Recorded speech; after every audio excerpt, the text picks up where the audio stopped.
नमस्कार, capital TV Bihar देख रहे हैं आप। मैं हूं आपके साथ प्रगति चतुर्वेदी। बिहार सरकार में मंत्री बयानबाजी कर रहे हैं, अपने एक के बाद एक विवादित बयानों से सरकार की मुसीबतें बढ़ा रहे हैं, सरकार की साख मिट्टी में मिला रहे हैं और नीतीश कुमार लाचार हैं।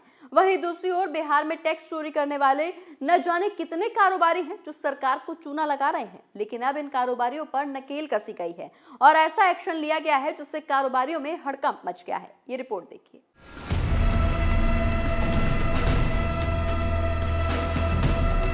बिहार सरकार के पूर्व कृषि मंत्री और आरजेडी विधायक महाराणा प्रताप की पुण्यतिथि पर आरा में आयोजित एक कार्यक्रम में हिस्सा लेने पहुंचे थे, जहां उन्होंने अपने ही सरकार के खिलाफ जमकर भड़ास निकाली।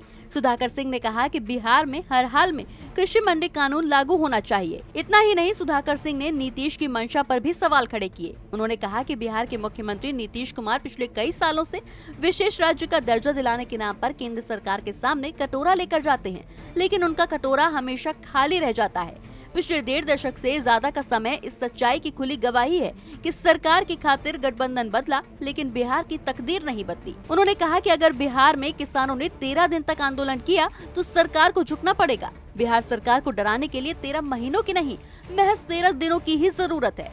पूर्व कृषि मंत्री यही नहीं रुके। कृषि मंत्री ने किसान आंदोलन का उदाहरण देते हुए कहा कि केंद्र ने देश में 3 कृषि कानून बनाया, किसानों ने 13 महीने आंदोलन किया और केंद्र सरकार को ये कानून वापस लेना पड़ा। इसी तरह बिहार में किसान अगर 13 दिन धरना प्रदर्शन करेंगे तो कृषि कानून, भूमि मुआवजा और ऐसे अन्य कई मसलों पर सरकार पर प्रभाव पड़ेगा।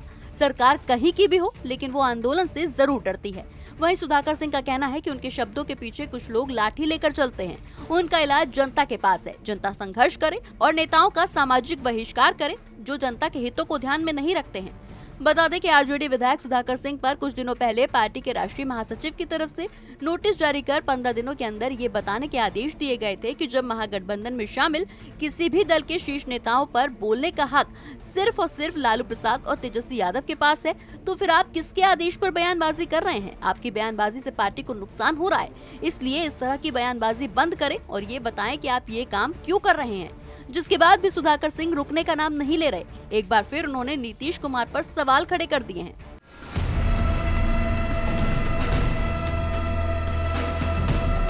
जहां एक तरफ बिहार सरकार के मंत्री ही नीतीश बाबू की मुश्किलें बढ़ाने में लगे हुए हैं, वहीं दूसरी ओर बिहार के कारोबारी लाखों का टैक्स चोरी कर सरकार को चूना लगा रहे हैं।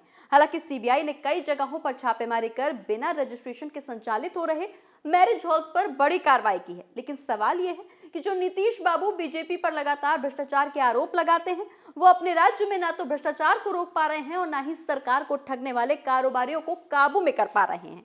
इस खबर में बस इतना ही। आप देखते रहिए कैपिटल टीवी बिहार। नमस्कार।